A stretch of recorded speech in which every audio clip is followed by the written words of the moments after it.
Thanks for your patience. My name is Nikki. I see many familiar faces, and hi to new friends. I think it's always so fun joining the Get Hired Now peeps and making friends with this with their group. You guys are all family. So that is I'm super excited to be here despite my technical challenges.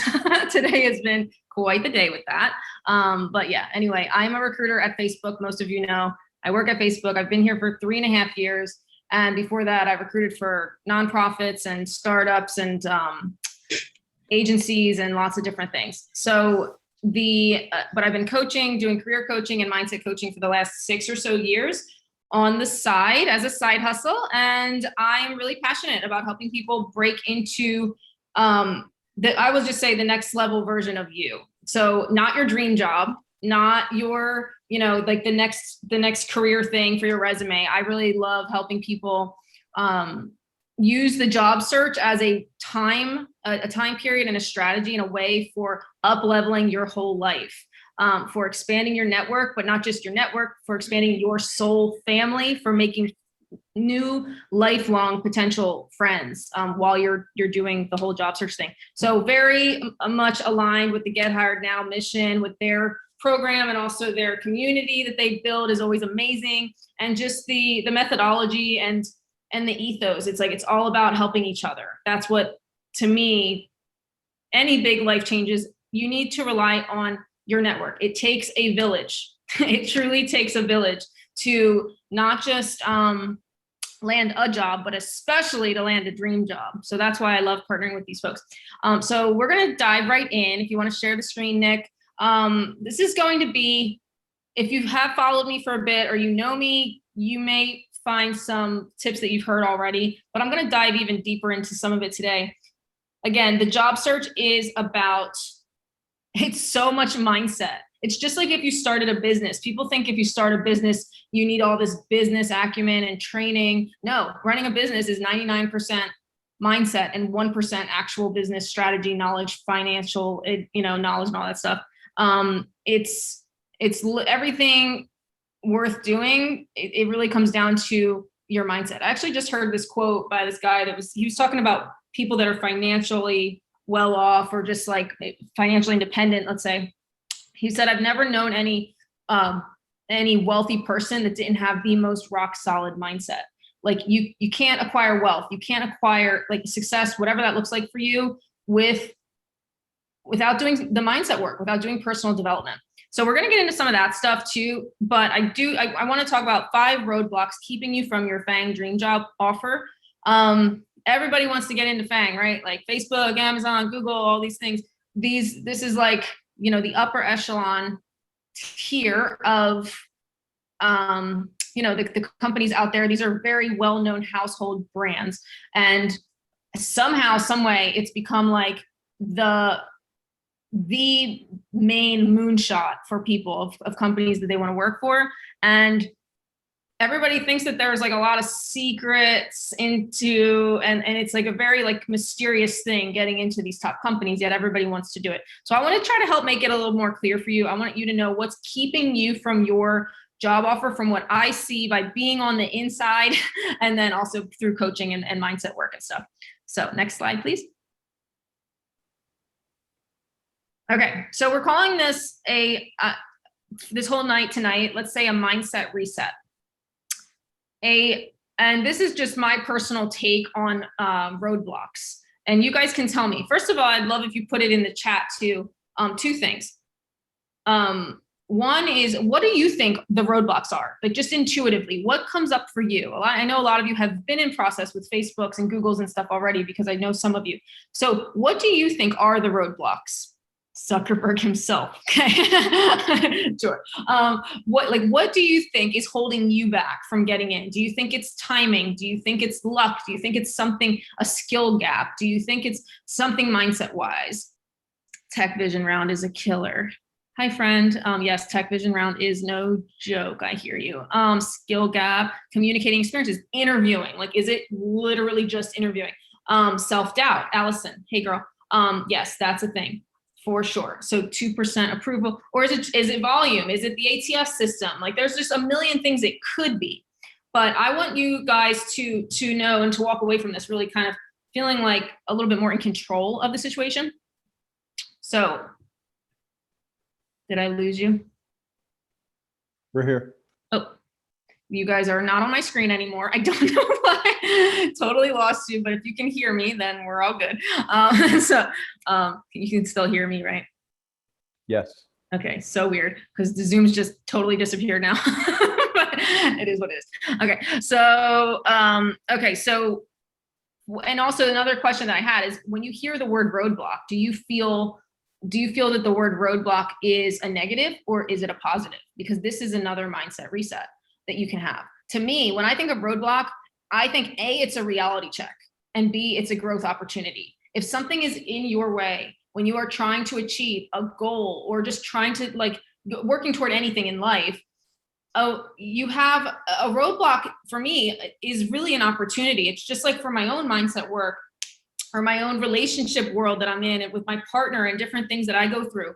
Like if I'm witnessing a roadblock or maybe an emotional thing that's coming up, I look at it as, hey, this is a growth opportunity. It's a reality check. It's showing me something very, very clearly that I need to work on and work through.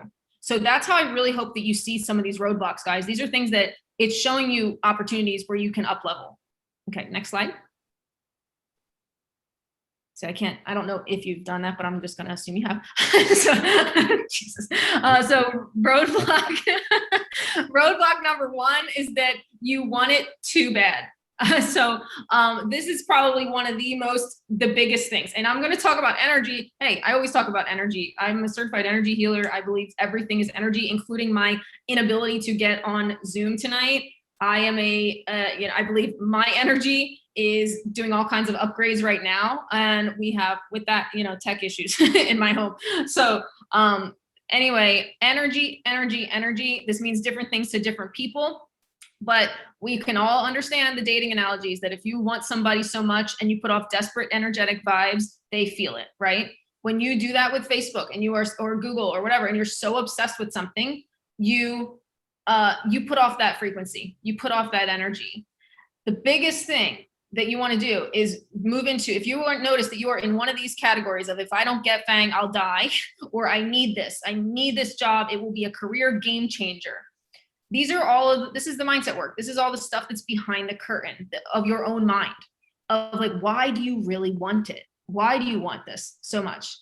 And then the next thing is like, if it's like your top two here, passive, you're kind of interested, or it would be really cool and it would be amazing, but I'm not going to die if I don't get it. Those are the people that land in these top jobs. They put off an energy that says, I do want this. This would be an exciting opportunity, but I'm not going to die if I don't get it. There is an energy involved. I promise you. It's so hard for me to explain as a recruiter. I believe recruiters, because we talk to so many people, because we have this like spidey sense kind of situation with I don't want to say we're I keep thinking of like investigators, but that's not a good word. I don't know what it is, but it's like we have like really good intuition, and we also just can read people really well. We can read people, in like a 5-minute conversation and really get to a lot of what we're looking for. So to know if they're going to not just be able to make it and do well in the job, it is a job of fit, but we're going to assess to see, are you going to do well in our interview process and that kind of stuff. So if you're putting off some super desperate vibes saying like, I want this so bad, I know that you're probably not going to come across with a non-nervous and non-desperate energy throughout the interview process. I hope that makes sense. Do you have any questions about that? Like, does it really land for you that like, if you want it too bad, you're pushing it away? You are creating resistance energetically in the unseen energy world. You are creating resistance to what it is you want. Same thing with dating. As soon as you say, I release the outcome, whatever's meant to be will be, somehow then the person is texting you. So does that make sense? I'll just pause there. Niki, I want to add to that. I think it's also a matter of, why do you want it so bad, right? Is it because you're just looking for that almost like a status symbol, right? That you can say, I'm working at Google now, or I'm working at Facebook now, I'm working at Amazon now. And so now you feel better about yourself. But it's more about that Exactly. Intention versus, hey, I think I'm going to make a really incredible contribution at this company. They're a great culture. I'm a great fit for that culture. And I love what the company is doing right now. I love that you said that. So that's a way to reset here, is to really get behind the why. Like a mindset roadblock reset is get behind the why. Why do you want this job? And it's okay if you want it for the air quote wrong reasons, because I did that for myself. Many of you have heard my story that when I was in my final round at Facebook, I actually checked myself and I said, why do I want this so bad? Why do I want this now? And I realized and recognized it was for some ego issues, because at this point I wanted to, tell my last job to buzz off and other reasons, and I released it. I said, you know what, that's coming from ego. That's not nice. It's not the person I want to be, is to be in that space. And 5 minutes later, I got a call from the recruiter saying they had an offer for me. I cannot make that story up. That is when I learned about this energy being real, because I experienced it. I lived through that. It was literally 5 minutes later, a text message that said, can we call you? Good news. 5 minutes after I released the outcome. So really just get to the bottom of why, journal on it. I have a ton of this in my mindset stuff, my course, and lots of different resources, but we can go to the next slide now. I think I have another reset to that as well. Yeah, the reset is pretty much that. It's taking it off of the pedestal as well. One is getting to know yourself and to understand your why, but the other one is taking it off of this pedestal that people put these top tech companies on. Guys, they are just jobs. I will say this until I'm blue in the face. I don't care that I say this while I still even work at Facebook. It is just a company. It's a great company. It's a great place to be, but there are a lot of great companies out there. I need you guys to know that. If you walk away with nothing else, there are a lot of amazing, awesome, non-toxic places where you can learn and grow and have great perks and benefits. This is the world is, there's so much evolving out there. So many startups doing amazing, great things. Yeah, so that's the thing I'll say. FANG is cool. It is amazing. And it's a resume game changer. There's no denying that. There's no denying that because of the insane branding, it will change your life resume wise. However, on the day-to-day, on the practical, on what you're learning, on how you're growing and all that kind of stuff, I promise you it's even. If you could see my hands, they're doing like that, even Steven thing, like matching up, like take it off the pedestal. It's super, super, super important. And I will preach that stuff like again forever. I don't care what anyone says. So, next slide. Roadblock 2 is you haven't had the actual job recently. And this is one that, guys, I don't really talk about this a lot, but this is really important. Okay. Facebook, Google, Amazon, because of the branding, because of where they're at and the positioning, they are like the Lakers, right? And they're like the Lakers of the NBA.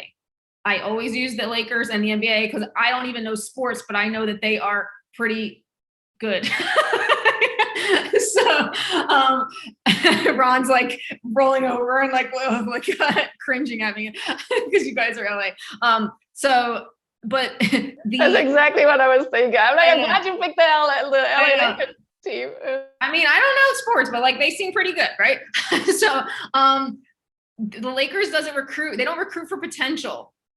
They don't recruit for potential. People, and this goes across the board, guys, wherever you are interviewing. I don't know why people think, and I still talk to some people sometimes, and it really blows my mind, where they'll be like, no, I haven't done that. Let's say I'm hiring for a leadership role. It's a manager role requiring at least 5+ years of leadership experience. Facebook's not the company that's going to gamble on you to be like, you only have 1 or 2. Let's fudge the job description for you because you don't have the stuff. Even if you wow them, the odds are slim because, and I'll tell you why. Because it's such a fast-paced culture, because it's a different ball game. It's a different level of the stuff you deal with inside. They don't have time to teach you leadership 101. They don't. There's no time for it, and it's not what they need. They need a strong leader to come in off the gate that can really hit the ground running. This is true for every company, though. And the way you want to see it is, and this is also very important when you are career transitioning and doing like a totally different shift, like a career shifter. You're gonna have to figure out how you're overcoming the fact that you don't have the recent title, because recruiters and HR people, we look for that title. The title is going to be the biggest indicator that you are let's say you're looking for a job as I'll just use recruiting, like a full cycle recruiter, but the last thing you've done was like recruiting coordinator. You've done some scheduling, but you haven't done a full recruiting job. that's not the same thing. So you have that, if it's a company that really needs a strong recruiter, you need recruiter as a title before that, not whatever else you've been doing. So keep that in mind. Facebook and Fang's not the place that's going to be like taking a chance on you. When you see these job descriptions and you see some of these things, I would say having at least like 90% plus of what it's actually done. And your odds are better if you have the title for title. That's always going to increase your chance. Marketing manager to marketing manager, you know, if you're going for a director role, if you've been a recent marketing director to another marketing director, they're not looking for that potential jump that they can, you know, have, you know, and of course there's exceptions, but at the same time, this is something that as an internal, like kind of tip, like, a lot of people think that a company is supposed to like take a gamble on you, and that it's a business. Like they need to know that you can hit the ground running. So next slide, please. I'm just going to add to that. I also don't think that anybody made it onto the Lakers team without having one of the top sports coaches. Right. So if you don't have a career coach, you have not signed up for a career coaching program anywhere, you're definitely putting yourself at a disadvantage. Love that. That's such a great point. Oh my gosh, that's such a great point. And I always use the sports and Lakers thing too when I talk about that. Like every top business coach has a coach. Every top athlete has an athlete. Everybody who takes their career in their hands has some sort of coach, whether it's a career coach or a mindset coach or some kind of transformation coach or something. Absolutely. So the next one is, the tip to that is to also aside from get a coach, is to have a bridge job to tech. You know, like if you have not, like for me, my resume was nonprofit, international exchange, very weird kind of recruiting. I needed a bridge job that recruited within tech or for tech to get me to Facebook. I could never in 1,000 years have gone from recruiter in my old industry into Facebook without having that bridge job. So guys, a lot of you, and this, I think the next slide will cover some of this, but you have to really take your foot off of the control piece. That is like, you want it now. You want it now. You want to control the timing now. You can only control this, like the strategic moves you're making for your own career. You can't really control the business and what the business is going to need. So worry about what you can control and trust that the timing is going to work out. If you're meant to get in Fang, you will get in Fang. But usually you need that kind of bridge job to kind of help you, again, either get the right titling, get the right experience, or the right industry experience. Next slide. Okay, I just said that. Yeah, release control and the timing. The timing is key. Like if I moved to New York and my dream job was to get into Facebook, then I was just thinking about this today too, because I'll just be transparent. Like LinkedIn pinged me about a job over there. And my only 2 companies I wanted to ever work for when I was recruiting at an agency before Facebook, I said, I want to work at Facebook or LinkedIn. And I said that, but I never was obsessed with it. I said it, it was my idea. I planted the seed into the universe, but I was never obsessed with that. I networked and I did a lot of things to, you know, wind up now in hindsight leading me there, but I wasn't obsessed with the timing. I wasn't going to say I'm at this job for 1 year and then by next year I'm going to be at Facebook or LinkedIn and super controlling on the timing. That's all energy as well. We don't have as much control on timing and things like that because it's always going to work out the way it's supposed to anyway, but that's just another piece. Release control in the timing, and you may really like look back in 5 years and be like, did I even want that? Like, why did I even want that? You know? And then look back and say, wow, these last couple of jobs have been so amazing and I never could have predicted it. Or then Facebook comes recruiting you and they reach out to you and you didn't even realize it. So keep that in mind. You just never know how things are going to pan out, but just keep doing what you're doing and focus on, you know, just yourself without being so obsessed with Fang. How many times am I going to say that today? Okay, next slide. Roadblock number 3 is, and this is totally in your control. So I love that this tip is next, not preparing properly. Okay, some of you guys I know pretty well from, you know, just through the recruiting world and Grapevine, and I've introduced you even to the Get Hired Now network because I am obsessed with them and the way that they do these interview prep packages and stuff. Like interviewing is the number one thing that you can control. And it's the number one thing that as soon as you kick off a job search, you should start practicing your storytelling, your communication style, practicing when you don't have skin in the game, when there's not an offer on the line, mock interviews, working with a coach that's going to hold you accountable to all of the prep you need to do. But like I've always said, this 12-to-1 ratio. They say top performers will prep 12 hours for every 1 hour interview. 12 hours for every 1 hour interview. So, and I believe it. There's especially for FANG. Oh my goodness, there's so much that you can research and practice and do. So 12-to-1 is not that crazy. So that is that's totally within your control. I see it all the time still. People, and also that, and this is where it gets a little interesting, because people might think they're preparing because they're spending a lot of man hours doing it, but they're not preparing in the right way. This is why, again, work with a coach, because they're going to know, okay, this is what we need to focus on in a 4-session package. We should do blah, blah, blah, blah, blah, you know, and that's best utilizing your time. It's best utilizing that, you know, just everything. It's a much better thing to do than blindly just prepping. You might be prepping the wrong way. So that's something else too. What's my reset for this? It's probably some of that stuff. Next slide. Next slide, Nick. Did that work? Oh, okay. Oh, this was my question. Sorry, it was like not working on my keyboard, so I had to use my mouse. Not sure why. If FANG was calling, would you be ready right now? If they called you tomorrow morning, would you even be interview ready? If the answer is no, you need to be practicing now. Don't wait until they're calling you. You want to be practicing well before. And this is a mindset that, again, I hire and help hire a lot of very top performing people at Facebook and just in general throughout my career. I see trends. I see the people that are waiting till the last minute and then canceling the interview because they're not ready and needing to reschedule it and stuff like that. Don't be that person. Like, don't be the person who has been preparing for a long time. And I get it. It's not fun. Like, practice interviewing, it's not a good time. But at the same time, it's like, how bad do you want it? Because there's somebody out there doing it. There's somebody out there doing it. And then instead, everybody wants to be, you know, in victim mode to say, you know, FANG never hires me. There's only one position for every 500 people, 1,000 people and stuff. Well, the one person that got it probably was over-prepared and like killing it with their coaching and everything else. So focus on what you can control. So next slide, please. That's my tip for that. It's just like, you know, interview practice. Interviewing is everything. If you can't interview, you can't get the offer. If you can't do interviews well, you're not getting an offer.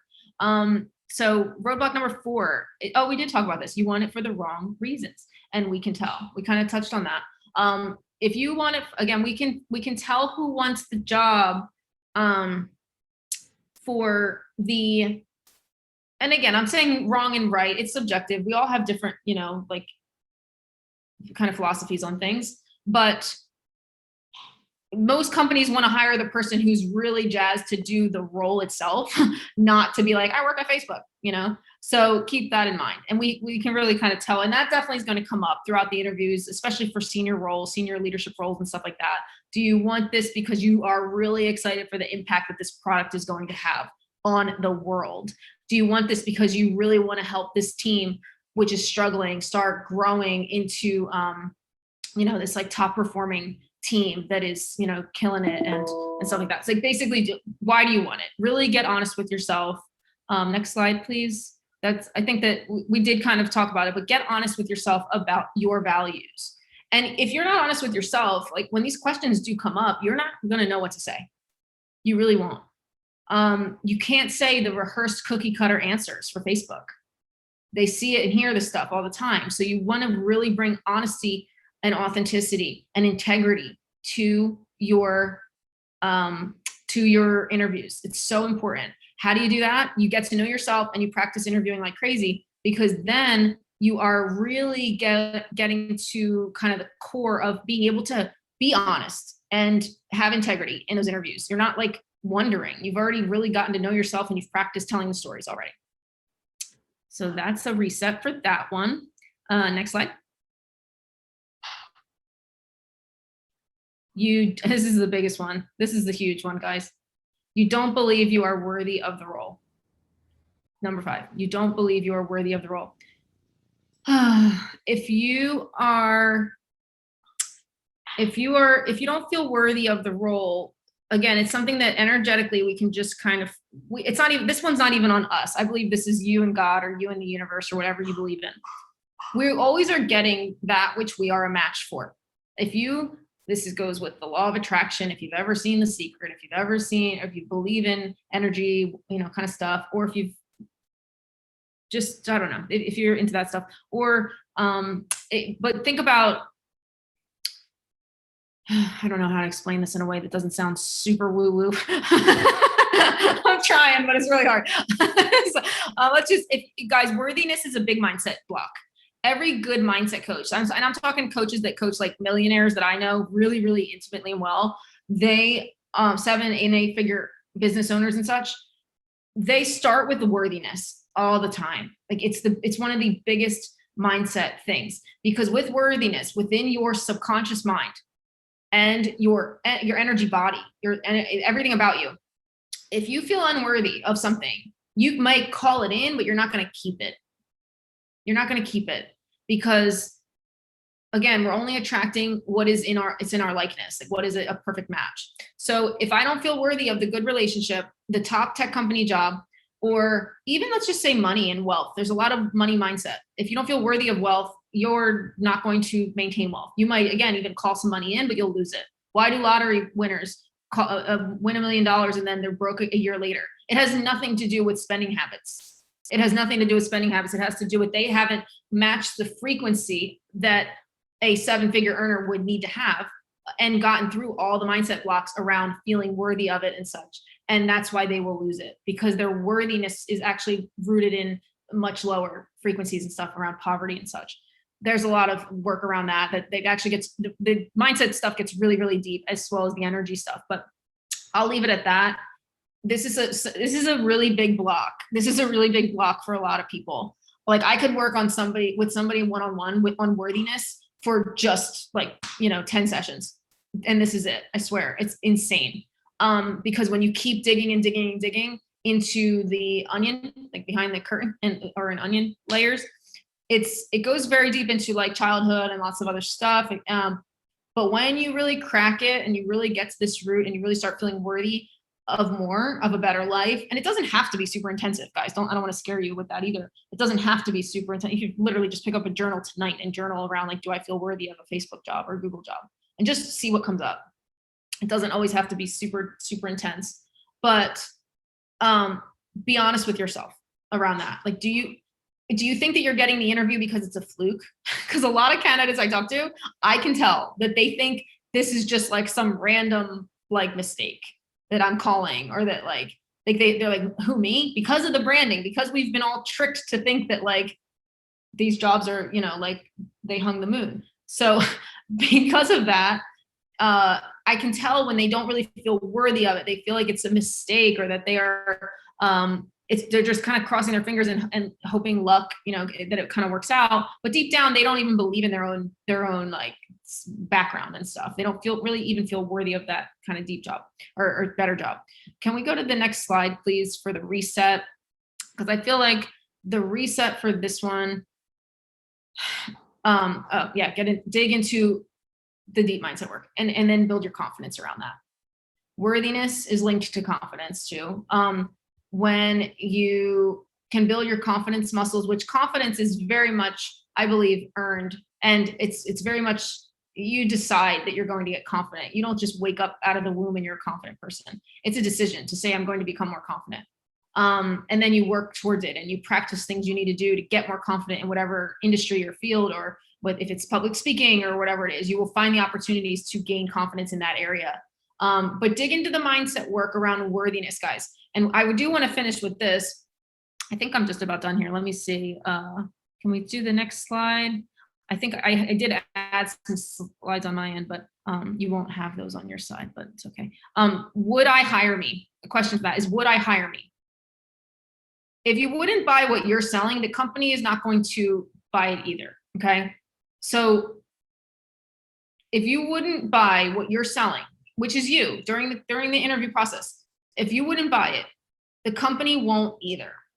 And I'll use myself as an example. And I hope you guys know I'm just sharing a lot of my personal business, because I feel like you could get something out of it. But I've worked through a lot of worthiness stuff myself. So let's say, let's say I was going for a job at Google that was a recruiting manager managing a team of 7 people. Now, I have not done that at Facebook. I'm an individual contributor. I don't have a team. I don't want really to manage a team here. But I have managed a team 2 jobs ago for 3 years. And I love leadership and I love helping people grow and all that stuff.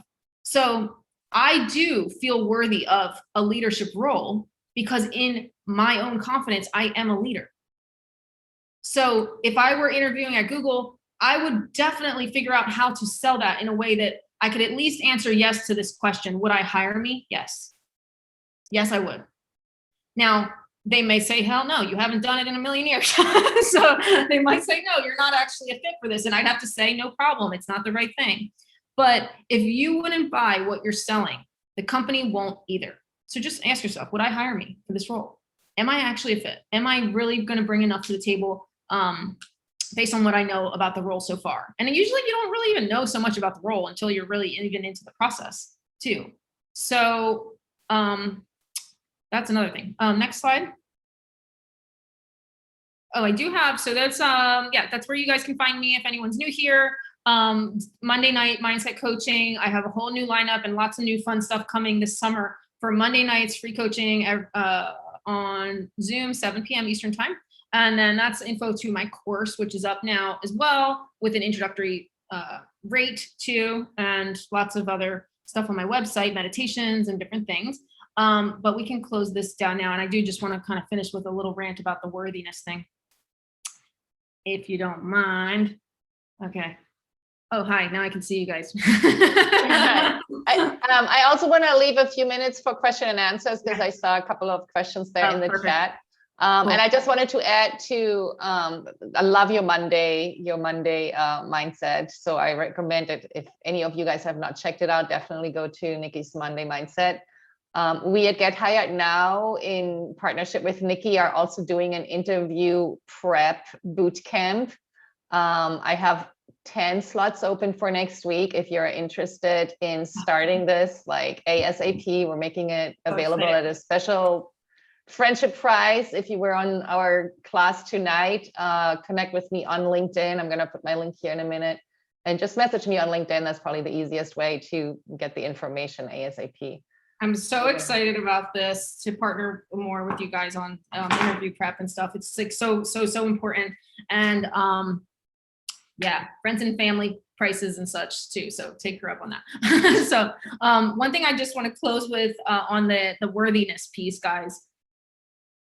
And this, I'm going to keep it short and sweet so we can get to the questions, and maybe I've gone on a rant like this with you guys before, because you guys always kind of pull out like my soul, like true core beliefs. So, and then I'm just gonna like spill it, but you are all worthy of every single desire you have, period. If you have the desire on your heart, it's for a reason.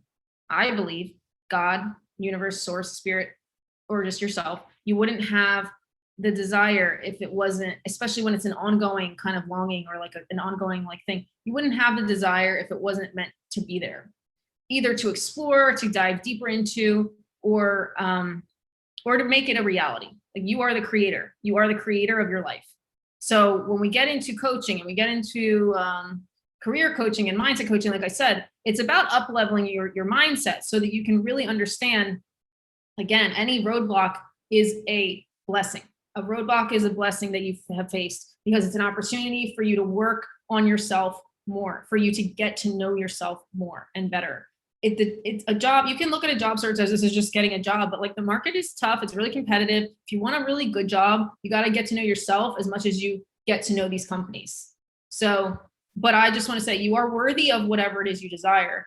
It's just, sometimes it takes more strategy. It takes more figuring things out. It takes diving deeper on the soul level stuff and the, the mindset stuff to really figure it out and get to know yourself. But the worthiness piece, I know many people don't feel worthy. And I'm here to tell you that you are worthy. You are truly, truly, truly worthy of whatever is on your heart.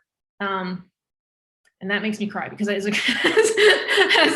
coach, like, I just see your beauty and your infinite potential all the time. And I see how beat up people can get. I have a client who just got denied after an on-site. She's had every top company you could think of on sites and had done well at every single one. And it's the same story every time. Recruiters keep saying, you're amazing. It went really well. Sorry, they just went with somebody else for this or that, but I'm going to keep sharing your stuff. And after a dozen or so times of hearing this, that can beat you up. Like that can really beat you up, right? And it's wild to me because it's like there is a little bit of that timing and luck piece, but I also believe that it's not her time. It's not her time. There's still some more lessons to learn. Like the universe, or whatever, is really saying there's something better coming. First of all, there's something even better in the works for you, but you're going to learn some patience in the meantime.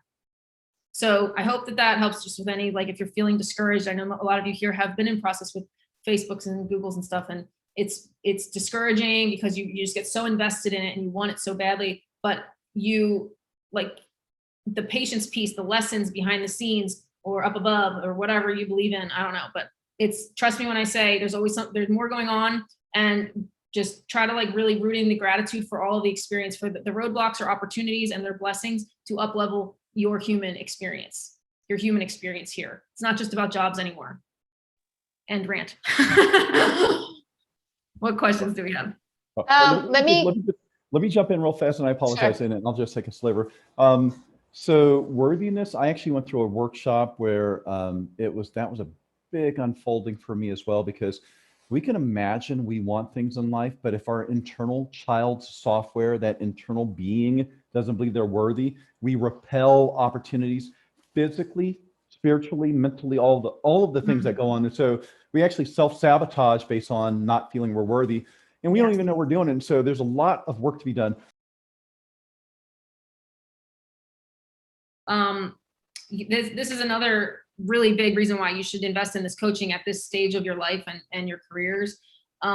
Once you do this work, if you go all in on this, the way Madison has and the way the other folks in the Get Hired Now group do, spend like, the 3 months, the 6 months, the 9 months of really mastering this, the interview practicing and all this other stuff, you never really have to do it again. Like you're learning a whole new skill set on how to navigate a job market that and the whole interview and recruiting process that you've never done before. So that's why it's a pain in the ass, because you've never done this. So you're learning all of these new things, but you're never going to have to learn this stuff again. Of course, things change, LinkedIn changes, different things like that. You'll pick up when you're looking again in the future, but you'll have opportunities coming to you too. So you may not have to do another job search for another 10 years or ever once you learn a lot of these skills.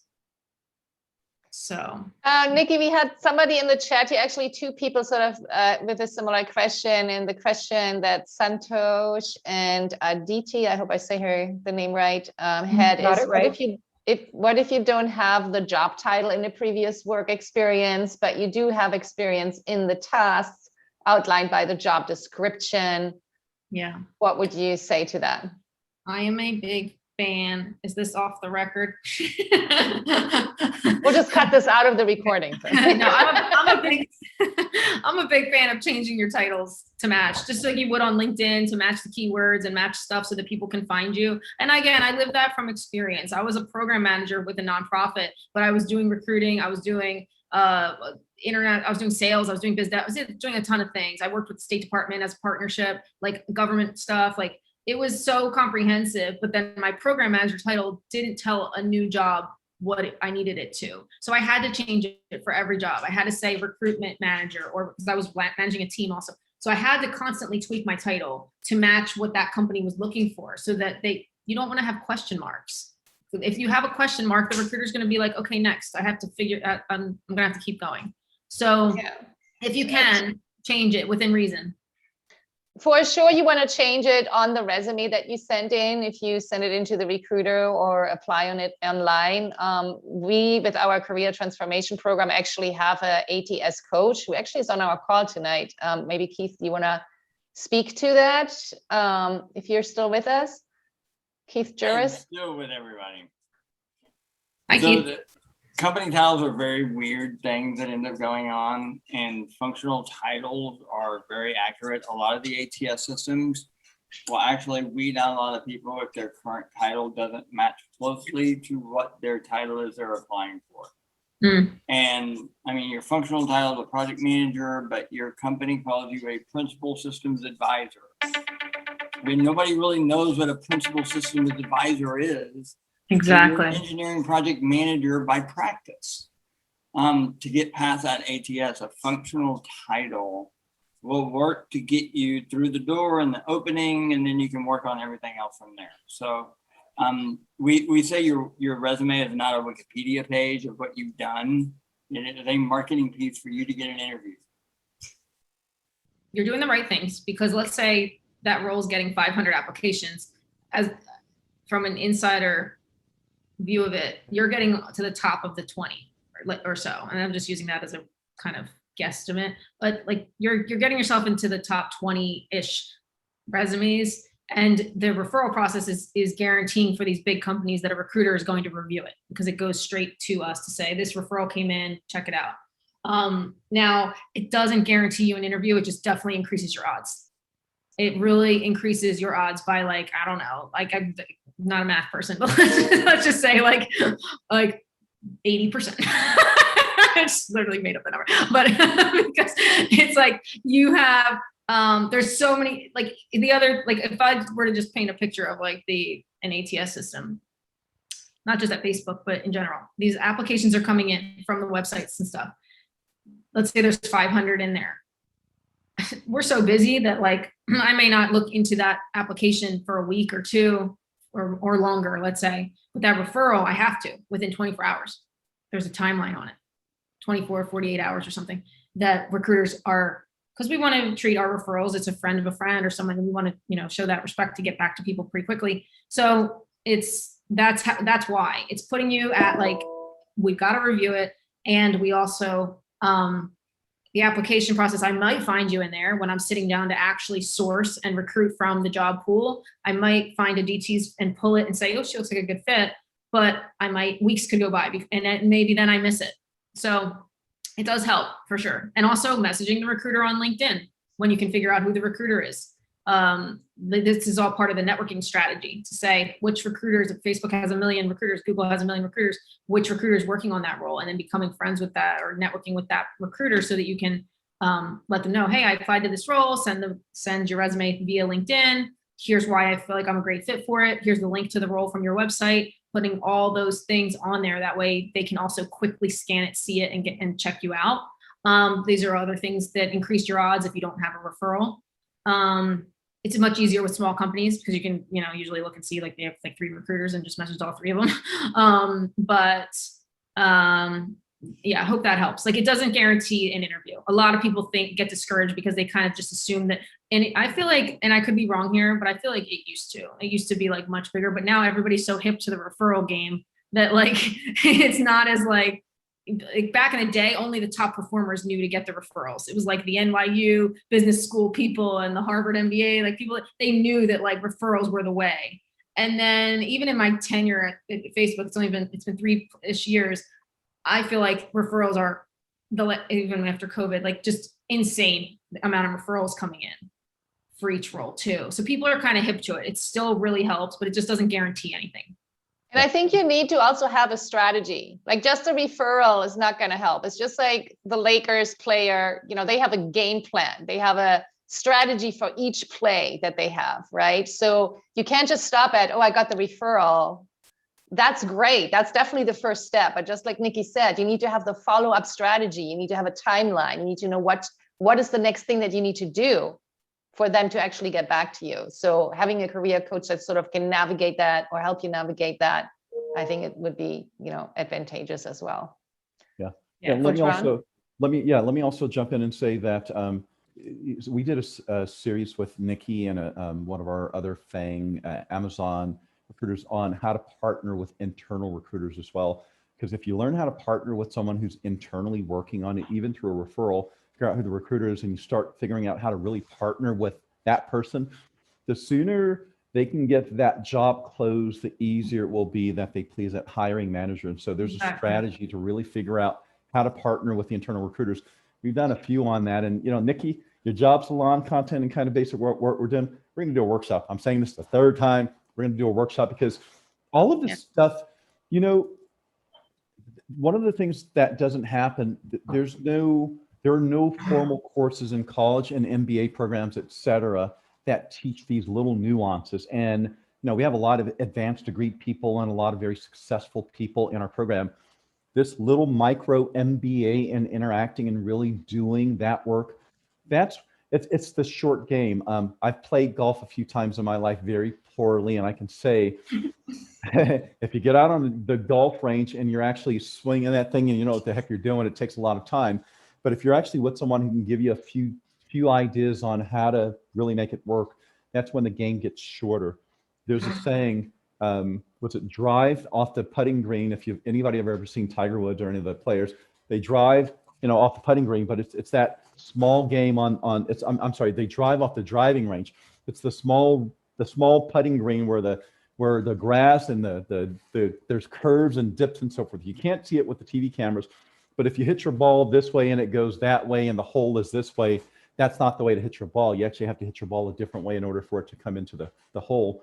Learning how to do that stuff, that little small stuff, that's where the nuances are. And that's why we have the privilege and pleasure. I've been a headhunter and an author and all that stuff for since 1994. I've written a number of books, partnering with the Nikis of the world, which I love her. And I don't know, obviously some of you know her, some of you don't, but energetically, she's very transparent. She's very successful, and she's telling you like it is. And she gives her heart and soul in this process. And so having the pleasure and the honor to partner with people like this, who can give you the insights in terms of what it looks like to navigate that and the insider secrets, it doesn't get any better than this. And so I encourage all of you, DT, that was a great question. And so once again, learning how to partner even with internal referrals. And another really big thing that may come out of it is FANG may not be your direction. At the end of the day, there may be another place for you to leverage your amazing value. The biggest piece is you need to figure out what your value is and the biggest problem you solve and where you want to solve that problem at. There may be a company waiting for you going, where the hell have you been with the amazing salary, title, and equity and all the above? That's not a FANG company. But you get to solve that problem. Similarly, in a company, you get to put that on your badge of honor, and you get to really help another organization move forward. So that may be what ends up happening. To Niki's point, if the focus is really just getting into a company based on the fact the interview process is, I think it's like for Amazon, it's 70 candidates for one hire. Those are really shitty odds, let me tell you right now. Not that, I mean, and a lot of the people from our group have gone over to, the FANG companies, and, thank God for the Nikis and the help we get. But there are a lot of tier 1 companies. There's a lot of other organizations who have problems that are gaping problems that will still lend you the ability to gain the experience and do everything you do for those companies as well. And so I want to be very, I want to make sure that as you're looking out into the world for the problem to solve, not for the job to get, for the problem to solve, look for the best companies where you can have the most value. Very unrelated, but also exciting about like partnering with, people, and also just like, I love Coach Ron and Nick. You guys know that I've said that, but I just looked it up out of sheer curiosity to see, because I was like, I think we met last summer, right? Today is our friend-iversary. We met a year ago today. No way. Can you believe that? How did you even look that up? You know how I did it? I just searched in my Gmail, Coach Ron Nash 2020, and I found the very first Google invite thing. Wow. Today is our friend-iversary. How fun is that? Wow. Wow. Go figure. Soul family. Absolutely, without a doubt. So, without a doubt. But I love what you just said. I love that. Like it's just casting the wider net, because there could be more beautiful, more amazing, more. It's like you think you want this, but then actually what you really need, not want. I'll say another super quick example of this. My sister's in a job search, and she's in a very like high level government kind of city government job. Wants to transition out of that. She just survived a pandemic working for the city, and it's been a nightmare. And she pretty much hasn't had a day off in over a year. And she's exhausted. So she's like looking to transition into something new and exploring new things like healthcare and other things she's passionate about. And I'm just like kind of reminding her the same advice. Like you have to just keep the net wide, and you have to stay open, because what you think you want is like going into the private sector to do this, this, and that. It's like, it might not be the best fit for you. You think you want more money doing blah, blah, blah. It's like, But what you really might need is just more of work-life harmony, you know, where you can actually reset your nervous system after a year of a pandemic working 24 hours a day, you know. So the universe, God, is going to give you what you need and not necessarily what you think you need. So I'll close with that. Love that work-life harmony idea Yeah, there. that's my new for jam. sure. I like harmony because harmony with a song, like it's just all like going together. There's no such thing as balance, really, like the balance 9 to 5 and this and that. Like it's all too harmonious and like intertwined these days. So work-life harmony is my new jam. Yeah, Like, love it. Nikki, not to Yeah. take everybody here longer, but we're only supposed to work 5 hours a day. I know, that's my new that thing right? I've been saying too. That's the new motto, 5 hours a day, not to burn out. I went on a huge rant about that. Yeah, I have a theory that we should be only working 4 to 5 hours a day, period. And that's the key to happiness. So You know, the key to happiness is working the T's. Tuesday, Thursday, 10 to 2. exactly. Maybe. It's not the industrial revolution anymore. We shouldn't be doing like 40, 50 hours a week. Like, come on, times change. Even when you enjoy it, even when you really enjoy what you're doing, burnout can exist, even if you love it. Like, I don't buy that. Like, you get energy when you're doing things you enjoy. Yes, to a point, but like, we're not supposed to be on technology like this all day. We're really not. It's sitting sedentary and your physical body and our eyes and stuff. Like, there's a lot of other things at play. Even if you enjoy it, like, you got to manage that too. So anyway, yeah, that's very true. 5 hours max. All right. Well, I think we're gonna wrap it up in the interest of time here. We're already past the hour, but thank you so much for coming and joining us, Niki. So appreciate you. Always love your presentations, 100%. And thank you for everybody who came and made the time to visit with us tonight. And hopefully you got some good tips here. And if you want to do a deeper dive, connect with Niki, connect with Get Hired Now. I had left my LinkedIn. Maybe you want to, well, you don't really want to connect with everybody on LinkedIn, right, Niki? Yeah, why not? I'm always Yeah, okay. I wasn't sure. Okay. I mean, I do it enough with strangers because of like right. So, maybe yeah. do you want to pop in your drop it in. LinkedIn Yeah. profile there real quick too, so people There. have it. Yeah, and if you guys want to do a deeper dive and get more coaching or have more questions, connect with us, message us on LinkedIn, and hopefully we'll see you and we can all help you guys to get into your next dream position, dream role, either at a FANG company or otherwise, and get into your best new you. I like what's your next deadline here? So June 1st was the deadline for get a job by summer. Do you have like the next next one? July 4th. July 4th. I'm launching some of, yeah, it's interesting. Yeah, I'm launching some new things this summer too that I've been like having, you know, up my just wanting time and space to create. So I do have new stuff coming. So I don't know. I've got to think that it's a really powerful manifesting time. The energy is powerful. So definitely think about what you're calling in, set a deadline for it. Job offer by July 15th, job offer by July 1st. People thought I was crazy when I kept saying June 1st, June 1st. I didn't care if it was only 2 weeks away. Like, and Madison is proof of that. The universe, there's no thing such as, you know, time and time, space, reality. It's all an illusion. So definitely keep manifesting, keep calling in the greatness, and do the mindset work, guys. Here's my Zoom, nikiwoodall.com/Zoom. You'll get on my email list. You'll also get on the Zoom info for Monday nights. And definitely, you know, start hanging out with me there. And yeah, we'll be doing more stuff together for sure. Sounds good. Coach Ron, any last words here that you want to share with the group? No, not at all. I think that's neat to say. Happy friend anniversary day, and what a blessing to have you in our lives. Thank you so much for always giving that amazing love. Thank you. Family, happy anniversary. Love. Bye, guys. All right. Bye, you guys. Have a good evening, everybody. Take care.